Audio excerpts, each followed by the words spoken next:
Good morning guys. पशु परिचर भर्ती 2024 के लिए जो हमारा भाग ब है पशुपालन, उसके लिए आज का जो हमारा टॉपिक रहेगा वो रहेगा मुर्गी की प्रमुख नस्लें। इस टॉपिक को हम दो भागों में पढ़ेंगे, जिसमें से जो हमारा पहला भाग होगा वो होगा मुर्गियों से जुड़े हुए जो भी महत्वपूर्ण फैक्ट है इनके, उनको हम देखेंगे। और दूसरा जो हमारा बी टाइप होगा वो देखेंगे हम मुर्गियों की प्रमुख नस्लें कौन कौन सी हैं, उनमें से हमारे राजस्थान की जो भी पंजीकृत नस्ल है वो कौन सी है, और वो भी हम देखेंगे चित्र सहित, यानी कि चित्र सहित पढ़ेंगे इसकी नस्लों को। वैसे देखा जाए तो नस्लों से अधिक जो मुर्गियों के तथ्य होते हैं वो ज़्यादा इंपॉर्टेंट है एग्जाम की दृष्टि से, क्योंकि आप जब इसके तथ्य पढ़ोगे अभी मेरे साथ तो आपको खुद ब खुद समझ में आ जाएगा। तो चलिए स्टार्ट करते हैं महत्वपूर्ण तथ्यों के साथ। फर्स्ट फैक्ट देखिए, 6 से 8 सप्ताह या 2 माह की आयु वाले ब्रॉयलर से मांस प्राप्त किया जाता है। देखिए ये क्वेश्चन इस प्रकार भी आता है कि ब्रॉयलर किसे कहा जाता है, तो जिस चूजे से मांस प्राप्त किया जाता है उसे ब्रॉयलर कहा जाता है, और उसकी जो आयु होती है वो होती है 6 से 8 सप्ताह। देखिए ये क्वेश्चन इस प्रकार होता है कि जो भी ब्रॉयलर चूजा होता है उसे 6 सप्ताह में बेच दिया जाता है। और 6 सप्ताह में क्यों बेच दिया जाता है, क्योंकि उस वक्त उसका जो मैक्सिमम वजन है यानी कि 1.5 किलो वो हो जाता है। उसके बाद में उसका वजन धीरे धीरे बढ़ता है, तो जिसके कारण जो मुर्गी पालक है उसको आर्थिक लाभ नहीं होता है। 6 सप्ताह में इसको बेच देता है तो उसे ज़्यादा लाभ होता है। तो 6 सप्ताह वाले जो भी चूजे होते हैं जिनको ब्रॉयलर कहा जाता है उनको खास तौर पर मांस के लिए ही पाला जाता है। उसके बाद देखिए नेक्स्ट, अब 6 से 8 सप्ताह के बाद की बात करेंगे हम। 5 से 6 माह की आयु में लेयर्स अंडा उत्पादन कर देती हैं। देखिए जो भी मुर्गियां होती हैं उनकी आयु हो जाती है 5 से 6 माह। यदि हम सप्तों की बात करेंगे तो एक महीने में 4 सप्ते होते हैं, तो 5 महीने में कितने हो जाएंगे, ये हो जाएंगे हमारे 20 से 24 सप्ताह की आयु में जो भी मुर्गियां अंडा उत्पादन करती हैं उनको कहा जाता है लेयर्स। ये आपको याद रखने हैं, शब्दावली की क्वेश्चन है ये, ब्रॉयलर और लेयर्स किसे कहा जाता है। उसके बाद देखिए अंडा उत्पादन, सबसे पहले मांस हमने प्राप्त कर लिया चूजों से 6 सप्ताह में, 5 से 6 माह की आयु में अंडे उत्पादन कर लिए। उसके बाद देखिए मुर्गी है वो 32 से 35 सप्ताह की आयु तक सर्वाधिक अंडा उत्पादन करती है। ये क्वेश्चन आता है, जैसे आता है कि गाय और भैंस कौन से ब्यात में सर्वाधिक दुग्ध उत्पादन करती हैं, सेम उसी प्रकार मुर्गियां भी जो सबसे अधिक अंडा उत्पादन करती हैं वो किस आयु में करती हैं, तो इनकी आयु हो जाएगी 32 से 35 सप्ताह। जैसे कि जो भैंस है वो तीसरे से 5वें ब्यात तक सबसे अधिक दूध उत्पादन करती है, उसी प्रकार ये 32 से 35 सप्ताह तक की आयु में सर्वाधिक अंडा उत्पादन करती है। उसके बाद देखिए मुर्गी की आयु जब 72 सप्ताह हो जाती है उसके बाद वो अंडे देना बंद कर देती है। 32 से 35 सप्ताह में मैक्सिमम और 20 से 24 में स्टार्ट, और 72 सप्ताह बाद वो अंडे देना बंद कर देती है। और फिर उसे कहा जाता है ब्रूडी मुर्गी या फिर कुड़क मुर्गी उसे कहते हैं, वो अंडे देना बंद कर देती है। देखिए कुड़क मुर्गी एक साथ 8 से 10 अंडे सेने का कार्य कर देती है। जैसे ही मुर्गी ने अंडे देने बंद कर दिए उसके बाद वो दूसरी मुर्गियों के जो अंडे होते हैं उनको सेने का काम करती है। सेने का मतलब होता है कि जब जो अंडा होता है उसके ऊपर वो बैठती है, उसे उचित तापमान देती है, और उसके 21 दिन बाद वो अंडे से चूजा बाहर निकलता है। तो ये कुड़क मुर्गी का काम होता है अंडे सेने का, और ये एक साथ 8 से 10 अंडे सेती है। उसके अलावा देखिए मुर्गी की औसत आयु 4 से 4.5 वर्ष होती है। तो ये हमने कंप्लीट यहाँ पर देख लिया कि मांस प्राप्त करने से लेकर उसका जो अंतिम जीवन है 4.5 वर्ष तक वो क्या क्या कार्य करती है, कौन से सप्ताह में वो उससे मांस प्राप्त किया जाता है, फिर अंडे वो देना कब स्टार्ट करती है, मैक्सिमम अंडे कब देती है, और अंडे देना बंद कब करती है, और उसके बाद भी उससे जो काम करवाया जाता है वो काम क्या करवाया जाता है, और उसकी आयु, ये सभी के सभी हमने यहाँ पर देख लिए। उसके बाद देखिए मुर्गी के मांस को सफ़ेद मांस कहा जाता है। देखिए जितने भी हमारे जानवर हैं उनके सभी के मांस को कहा जाता है लाल मांस।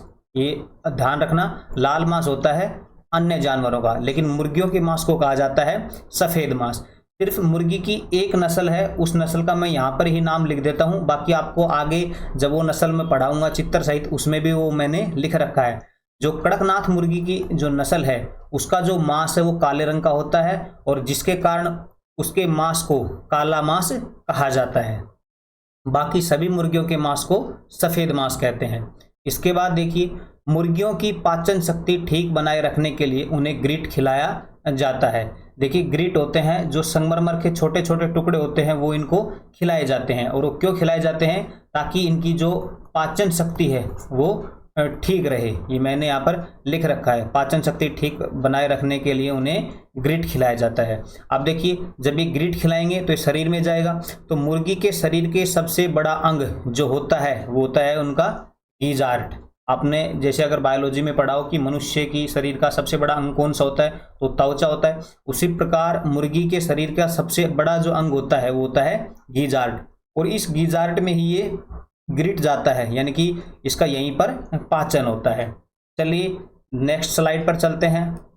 कृत्रिम रूप से अंडे सेने के लिए इंक्यूबेटर मशीन का तापमान 100 डिग्री फ़ारेनहाइट रखते हैं तथा अंतिम दिन का तापमान 95 डिग्री फ़ारेनहाइट से 98 डिग्री फ़ारेनहाइट रखते हैं।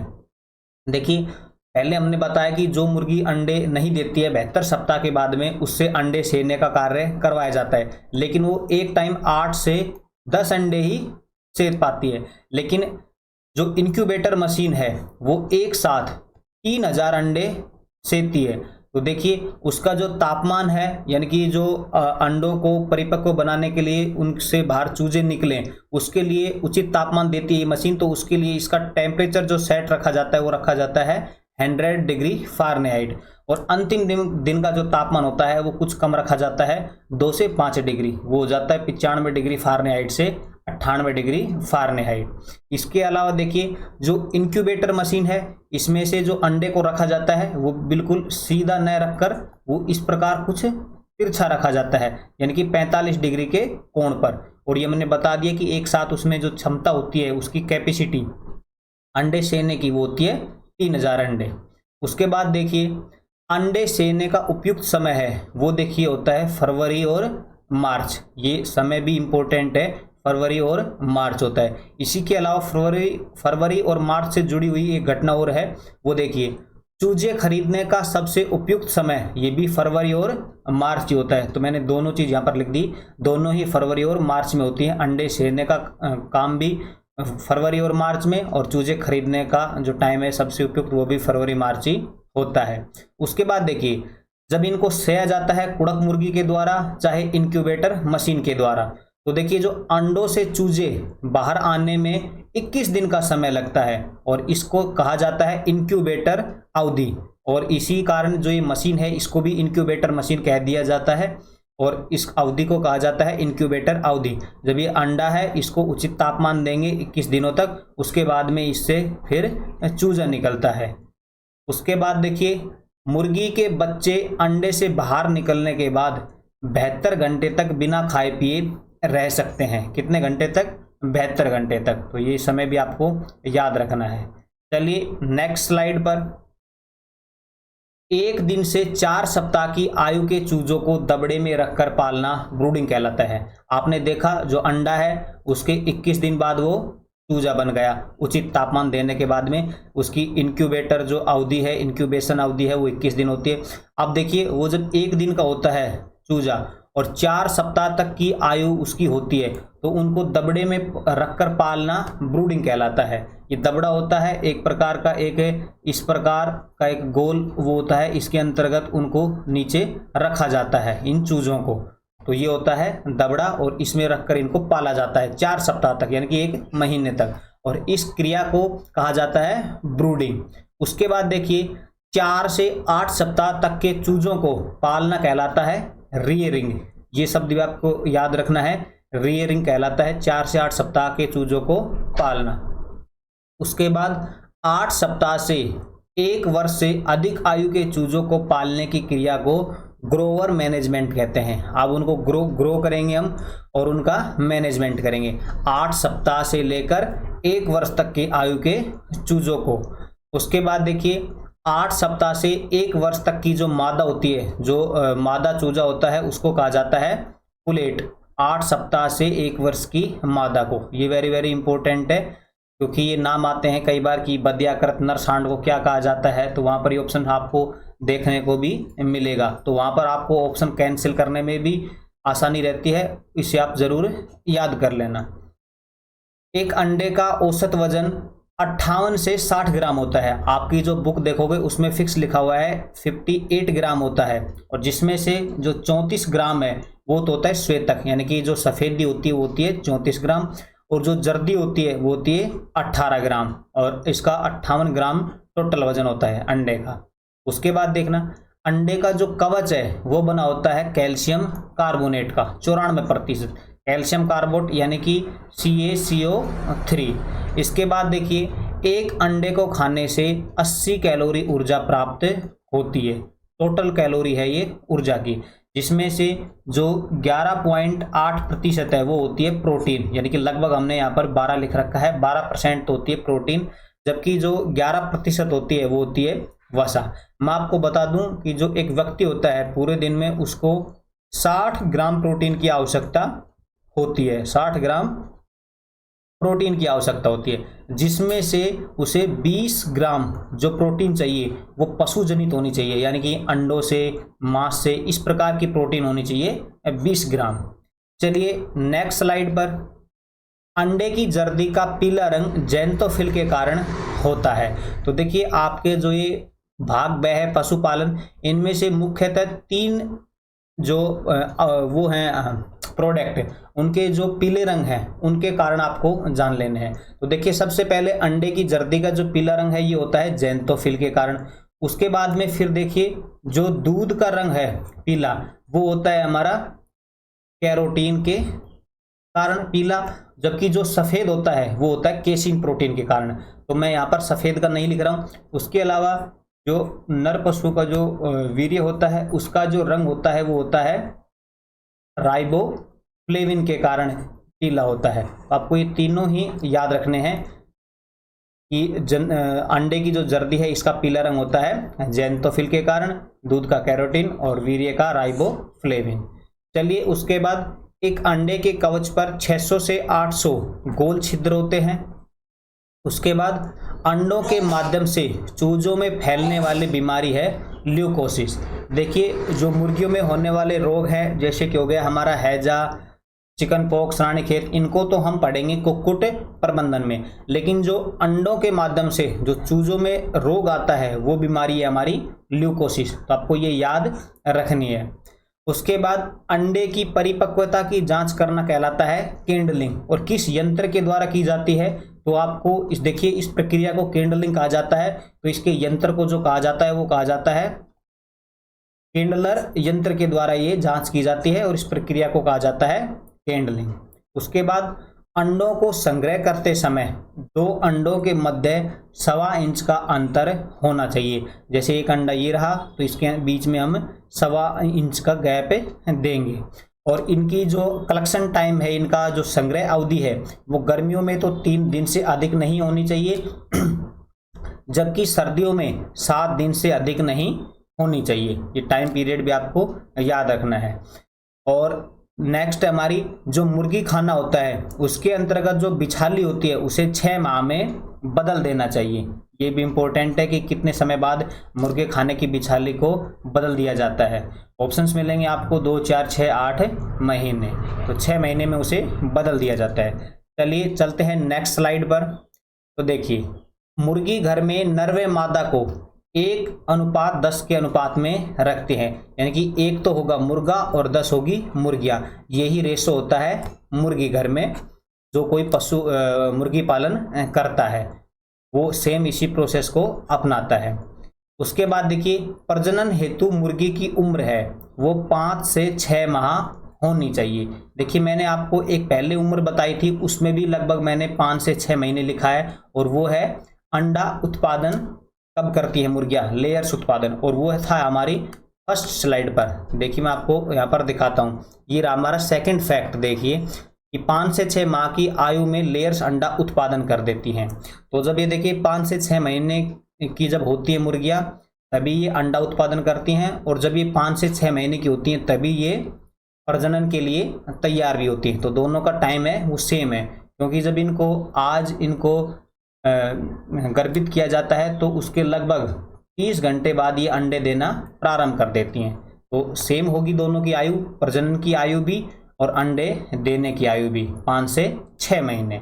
उसके बाद देखिए हमारा लास्ट फैक्ट, मुर्गी में कृत्रिम गर्भाधान का समय दोपहर में 1 से 4 बजे तक का उपयुक्त रहता है। ये टाइम दे रखा है कि प्रजनन हेतु उम्र तो हो गई 5 से 6 महीने, लेकिन कब किया जाना चाहिए ये, वो है दोपहर में 1 से 4 बजे तक।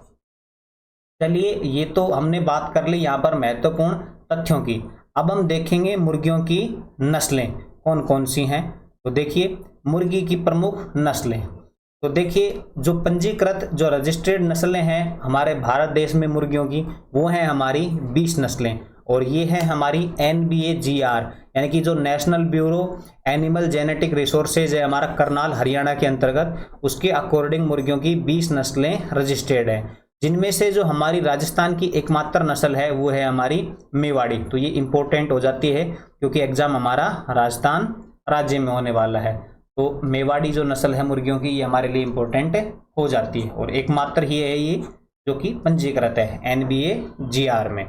उसके बाद देखिए देसी मुर्गियां और हमारे भारत देश में कौन कौन सी हैं, तो उसमें आती है हमारी असील, चटगांव, घाघस, कड़कनाथ, मेवाड़ी, बुसरा। इसके अलावा देखिए विदेशी मुर्गियां, तो विदेशी मुर्गियों में देखिए अलग अलग पार्ट हैं, जैसे कि अमेरिकन, तो अमेरिकन भाग की कौन कौन सी नस्लें हैं, तो वो हो जाएंगी हमारी Rhode Island red, new Hampshire, Plymouth rock, Jersey black joint और वायनाड। देखिए मैंने जिनको ब्लू कर रखा है हमको सिर्फ यही पढ़ने हैं, Rhode Island red, Plymouth rock और जर्सी ब्लैक जॉइंट, क्योंकि हमारे एग्जाम की दृष्टि से सिर्फ यही इंपॉर्टेंट है और बुक में ही यही दे रखी हैं। बाकी तो मैंने सिर्फ आपको लिखी हैं कि कौन कौन सी होती हैं। इसी प्रकार देखिए जो मेडिटेरियन है भूमध्य सागरीय जो नस्लें हैं उनमें हो गई हमारी व्हाइट लेगहॉर्न, जो हमारे एग्जाम की दृष्टि से इंपॉर्टेंट है, और जो इंग्लिश है उसकी देखिए हमारी हो गई रेड कार्निश। तो हमको सिर्फ यही नस्लें पढ़नी है, ज़्यादा पे हमें दिमाग नहीं लगाना है।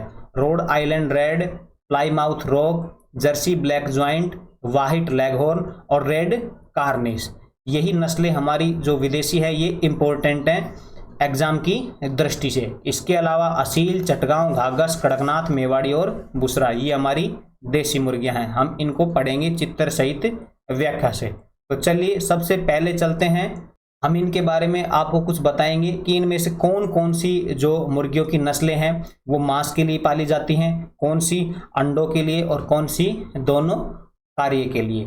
तो देखिए इनमें से जो डायरेक्ट क्वेश्चन आता है वो देखिए कि अंडा उत्पादन वाली मुर्गियां कौन कौन सी हैं, यानी कि जिनसे सिर्फ अंडा उत्पादन के लिए ही पाला जाता है, तो वो होती है हमारी व्हाइट लेगहॉर्न, जो कि हमने पहले बताया था कि व्हाइट लेगहॉर्न है जो कि इंग्लिश एक नस्ल है, और उसके आगे मैंने लिख रखा है कि ये इसका जो मूल उत्पत्ति स्थान है वो है हमारा इटली देश। तो व्हाइट लेगहॉर्न हो गई हमारी अंडों के लिए पाले जाने वाली नस्ल। उसके बाद में देखिए मांस के लिए पाले जाने वाली जो मुर्गियां हैं वो हो गई हमारी असील, और ये हमारी एक देसी नस्ल है, तो इसके आगे कोई इसका उत्पत्ति स्थान मैंने नहीं लिखा है।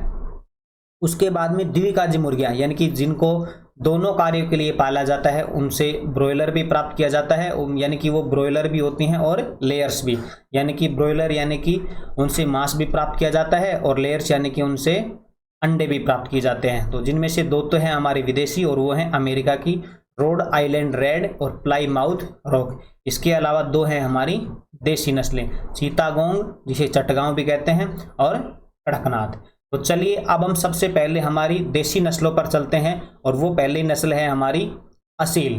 तो सबसे पहले इसके बारे में देखिए, तो इसका जो उत्पत्ति स्थान है वो है मध्य प्रदेश और आंध्र प्रदेश में ये पाई जाती है। और इसका जो सबसे इम्पोर्टेंट क्वेश्चन है जो बनता है वो सिर्फ एक ही बनता है, और वो है ये कि इस नस्ल के पक्षी जो नर पक्षी होते हैं वो लड़ाई व मनोरंजन हेतु प्रसिद्ध है, यानी कि ये एक लड़ाकू नस्ल है और मनोरंजन के लिए फेमस है। लड़ाकू नस्ल है और मनोरंजन के लिए फेमस है, यानी कि इनको लड़ाकर जो गेम दिखाया जाता है उससे फिर मनोरंजन प्राप्त किया जाता है। तो जिसके कारण इसका जो दूसरा नाम होता है जिसे हम उपनाम भी कहते हैं वो होता है इसका गेम बर्ड। कई बार इंग्लिश में ये डायरेक्ट इस प्रकार भी लिखा हुआ आता है कि गेम बर्ड के नाम से मुर्गी की किस नस्ल को जाना जाता है। तो कई बार इसका प्रोनाउंसिएशन लिखा जाता है डायरेक्ट गेम बर्ड, और कई बार ये स्पेलिंग भी लिखी जाती है गेम बर्ड। उसके बाद देखिए ये लड़ाकू नस्ल है, तो जाहिर सी बात है ये अंडे कम उत्पादन करती है, और आप देख भी रहे होगे कि ये अंडे कम उत्पादन करती है, वो सिर्फ हैं 35 से 40 प्रति वर्ष। और हमने जैसा कि पहले बता दिया कि ये मांस के लिए एक प्रसिद्ध नस्ल है। तो सिर्फ ये आपको 3 चीज़ें इसकी, जो लड़ाकू नस्ल है, गेम बर्ड का इसका उपनाम है, और मांस के लिए ये पाली जाती है, क्योंकि ये लड़ाकू नस्ल है, तो जिसके कारण इसकी जो अंडे देने की जो क्षमता है वो बिल्कुल ही कम है। उसके बाद में नेक्स्ट नस्ल आती है हमारी कड़कनाथ। तो इसके बारे में थोड़ी कुछ ज़्यादा डिटेल है अन्य सभी मुर्गियों के अलावा।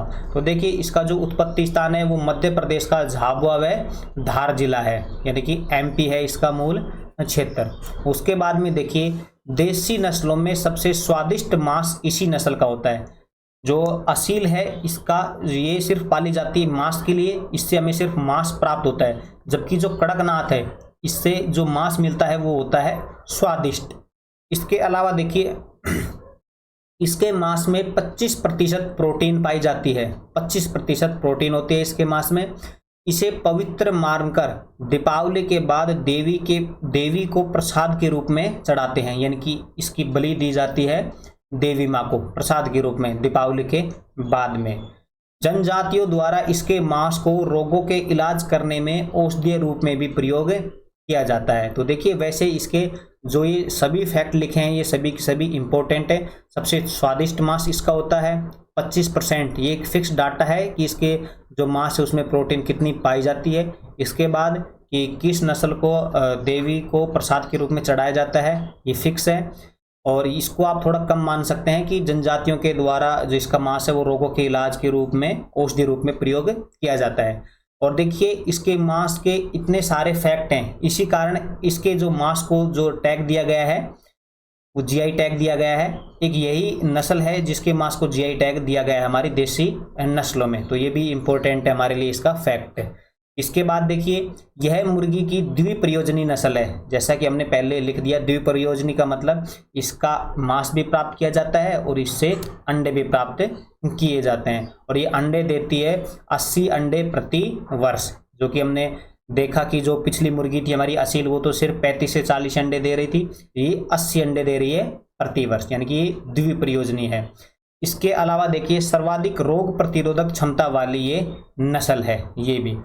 अब हम देखेंगे इसकी शारीरिक विशेषता। तो देखिए मैंने आपको पहले ही बताया था जो मुर्गियों के महत्वपूर्ण तथ्य पढ़ाए थे उनमें कि एक मुर्गियों की नस्ल है जिसका जो मांस है वो काले रंग का होता है। तो देखिए इसमें मैंने जो दूसरा फैक्ट है वो लिख रखा है, इस नस्ल का शरीर का रंग व मांस दोनों काले रंग का होता है, और सभी मुर्गियों के मांस को कहा जाता है सफ़ेद मांस, जबकि इसके काले मांस को कहा जाता है टेंडर।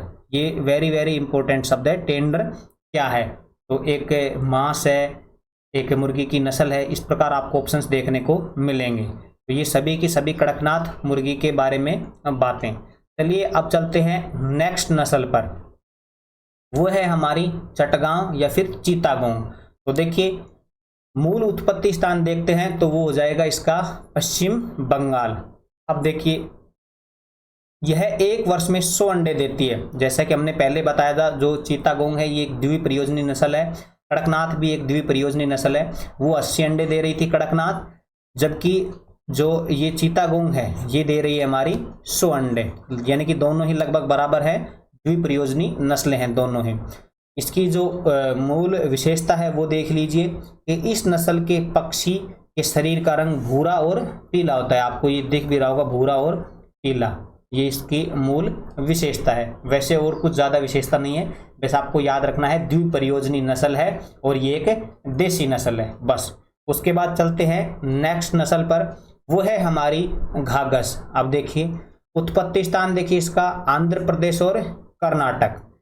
यह मुर्गी की सबसे साहसी व बहादुर नस्ल है, ये भी आपको याद रखना है, सबसे साहसी और बहादुर नस्ल। देखिए जहां भी आपको लड़ाकू शब्द नजर आए, डायरेक्ट लड़ाकू और गेम बर्ड ये दो वर्ड नजर आए, वहां पर आपको डायरेक्ट बिना सोचे समझे ऑप्शंस करना है असील। लेकिन जैसे साहसी बहादुर ये नस्लें देखने को मिले तो आपको करना है घाघस। और इसकी जो मुख्य विशेषता है वो है शरीर का रंग भूरा और काला। जो पिछली नस्ल थी उसका भूरा और पीला रंग था और इसका है भूरा और काला, ये आपको दिख रहा होगा। ये कोई खास भी इसकी शारीरिक विशेषता नहीं है, बस आपको ये इसका फैक्ट याद रखना है, सबसे साहसी और बहादुर नस्ल है। चलिए उसके बाद आती है हमारी प्लाईमाउथ रॉक, जो कि एक विदेशी नस्ल है और ये अमेरिकन नस्ल है एक, और इसका जो मूल उत्पत्ति स्थान है वो है यूएसए, संयुक्त राज्य अमेरिका। अब देखिए यह मुर्गी की द्विकाजी नस्ल है जो मांस व अंडा उत्पादन हेतु पाली जाती है, जो कि हमने पहले ही देख लिया। व्यापार की दृष्टि से जो सबसे उत्तम नस्ल है मुर्गियों की वो यही है, प्लाईमाउथ रॉक। ये वेरी वेरी इंपॉर्टेंट फैक्ट है ये व्यापार की दृष्टि से, यानी कि जो भी कोई मुर्गी फार्म यानी कि पोल्ट्री डालता है वो इसी मुर्गी को रखता है, प्लाईमाउथ रॉक को। अब देखिए ये हमने पहले बताया था कि द्विकाजी नस्ल है, लेकिन ये विदेशी नस्ल है, तो जिसके कारण इसके जो अंडे देने की जो क्षमता है वो अधिक होती है हमारी भारतीय नस्लों की तुलना में। तो ये अंडे भी देती है और वो भी देती है 200 अंडे प्रति वर्ष, जबकि जो हमारी भारतीय नस्लें हैं वो जो द्विकाजी है वो लगभग 100 अंडों तक ही दे पाती हैं एक वर्ष में। तो 200 अंडे प्रति वर्ष ये एक साल में देती है। व्यापार की दृष्टि से सबसे उत्तम नस्ल इसी प्रकार ये मानी जाती है, क्योंकि 200 अंडे भी ये प्रति वर्ष देती है और इससे मांस भी प्राप्त किया जाता है। जबकि आगे आप देखोगे कि जो सिर्फ अंडे उत्पादन के लिए जिस मुर्गी को पाला जाता है व्हाइट लेगहॉर्न, वो भी मैक्सिमम 240 अंडे दे पाती है, जबकि ये द्विकाजी होने के पश्चात भी 200 अंडे देती है। तो व्यापार की दृष्टि से ये वेरी वेरी इंपॉर्टेंट है। अब देखिए इसकी शारीरिक विशेषता, तो इसका रंग पीला व कलंगी बड़ी व लाल होती है। ये इसकी कलंगी देखिए बड़ी है और लाल है, ये इसकी कलंगी बड़ी और लाल है, और इसके जो शरीर का रंग है वो होता है पीला। इसका शरीर अधिक चौड़ा व कम लंबा होता है। अधिक तो चौड़ी है, यानी कि ये इस प्रकार चौड़ी है, और ये लंबी कम है, ये आपको याद रखना है। ये कोई ज़्यादा फैक्ट याद नहीं रखना है हमें, जबकि ये फैक्ट हमें याद रखना है, इसका रंग है वो पीला, कलंगी बड़ी व लाल होती है। चलिए चलते हैं नेक्स्ट नस्ल पर, वो है हमारी रोड आइलैंड रेड। ये भी देखिए अमेरिका की है, हमने पहले बताया था, और वो भी द्विकाजी नस्ल है। द्विकाजी नस्ल के साथ साथ ये एक संकरित नस्ल भी है, यानी कि इसको अन्य नस्लों के संकरण से बनाया गया है। और वो देखिए व्हाइट लेगहॉर्न है, मलाय गेम है और एशियाटिक नस्लें हैं। तो देखिए जो ये मलाय गेम है, इसके आगे गेम लिखा है, यानी कि ये एक मलाया नस्ल है और ये एक लड़ाकू नस्ल होती है। तो एक लड़ाकू भी नस्ल है। व्हाइट लेगहॉर्न जो कि अंडे देने के लिए प्रसिद्ध है, इससे अंडे उत्पादन किए जाते हैं, तो यानी कि ये अंडे भी अधिक उत्पादन देती है। लड़ाकू नस्ल होने के कारण इसमें जो मांस होता है वो भी अधिक होता है। और एशियाटिक नस्लें, इन तीनों के संकरण से इसको बनाया गया है। तो इसमें से जो ये अंडे देती है वो भी अधिक देती है और जो मांस इससे प्राप्त होता है वो भी अधिक होता है, यानी कि एक द्विकाजी अच्छी द्विकाजी नस्ल है।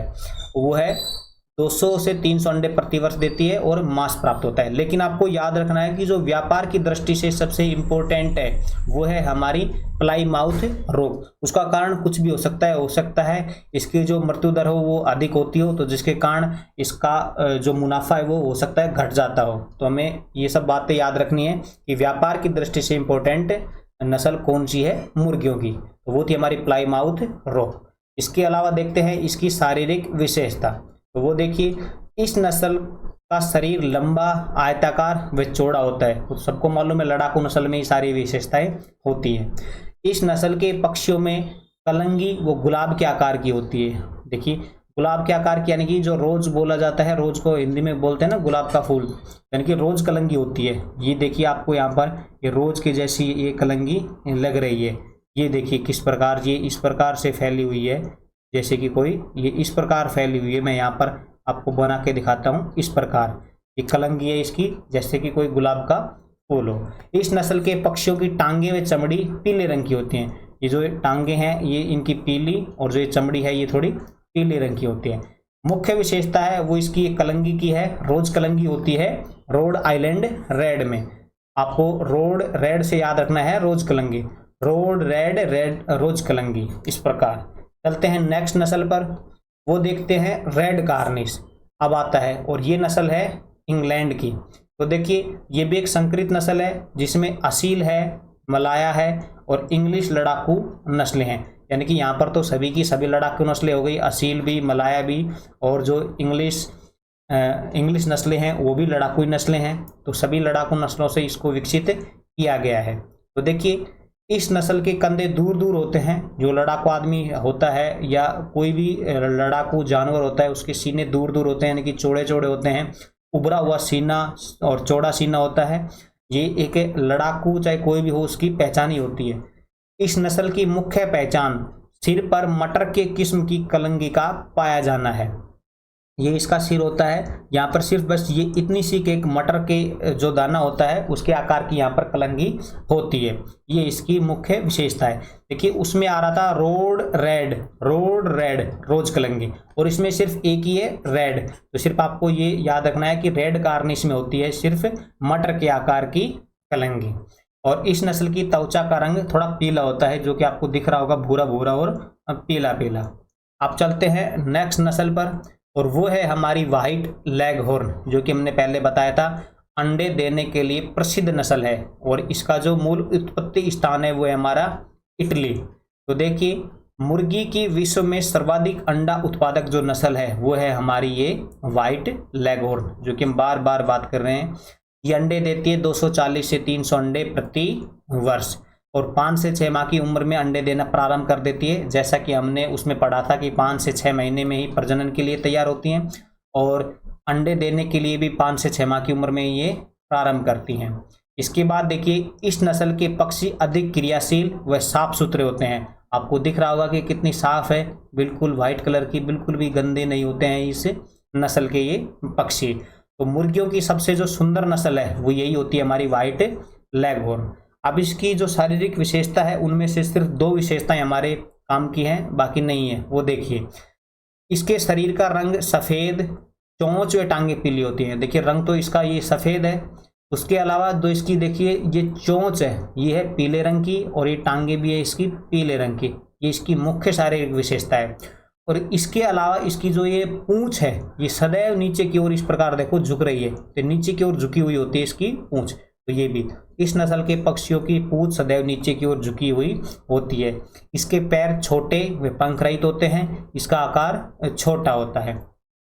देखिए क्वेश्चन आपको किस प्रकार भी पूछा जा सकता है कि निम्नलिखित शारीरिक विशेषताओं के आधार पर मुर्गी की नस्ल को बताइए। तो आपको हो सकता है कि 3 नस्लें दे, ये 3 ऊपर जो लिखे हुए हैं फैक्ट यही आपको दे दे, और मुर्गी की नस्ल के नाम के बारे में पूछ ले। तो क्वेश्चन किस प्रकार भी बन सकता है। चलिए अब चलते हैं नेक्स्ट नस्ल पर, वो है हमारी लास्ट है ब्लैक जर्सी ज्वाइंट। कोई ज्वाइंट लिखता है और कोई इस प्रकार जेंट भी लिखता है। तो देखिए इसका उत्पत्ति स्थान है वो है अमेरिका, और इसकी सिर्फ एक ही विशेषता आपको याद रखनी है, वो ये कि यह शांत और एक विनम्र नस्ल है। शांत और विनम्र नस्ल है। ये मुर्गियां बहुत बड़े व भूरे रंग के अंडे देती हैं, और इसके अलावा इसकी एक ही शारीरिक विशेषता है, और वो है कि विश्व की सबसे ऊंची और शरीर में सबसे भारी जो नस्ल है वो है ब्लैक जर्सी जाइंट या जर्सी ब्लैक जेंट। तो ये नस्ल है हमारी विश्व की सबसे ऊंची, जो इसकी हाइट है ये सबसे अधिक है मुर्गियों में, और ये सबसे अधिक भारी भी है, और सबसे शांत और विनम्र है। लड़ाकू हमने देखा असील है, और विनम्र है हमारी ब्लैक जर्सी ज्वाइंट। तो यहाँ पर ये हमारा टॉपिक कंप्लीट होता है मुर्गियों की प्रमुख देसी नस्लें। अब हम इसके बाद में कभी भी बात करेंगे तो सिर्फ हम बात करेंगे कुक्कुट प्रबंधन की। वहाँ पर हम बात करेंगे इनके आवास की, कि किस प्रकार के आवास होते हैं मुर्गियों के आधार पर, कम संख्या के आधार पर, इनकी नस्लों के आधार पर। रोग हो जाए तब किस प्रकार के आवास होते हैं, कितनी संख्या में कौन सा आवास उत्तम होता है, किस दिशा से किस दिशा की तरफ वो आवास बना होना चाहिए, और एक रात में वहाँ पर एक मुर्गी के लिए कितना स्थान होना चाहिए। इस प्रकार के जो भी अब क्वेश्चन होंगे वो हम करेंगे कुक्कुट प्रबंधन में, जबकि हमने यहाँ पर सिर्फ जो इसकी जो मुख्य नस्लें थी वो हमने देख ली। तो ये वीडियो कैसी लगी हमें कमेंट में हमें ज़रूर बताएं।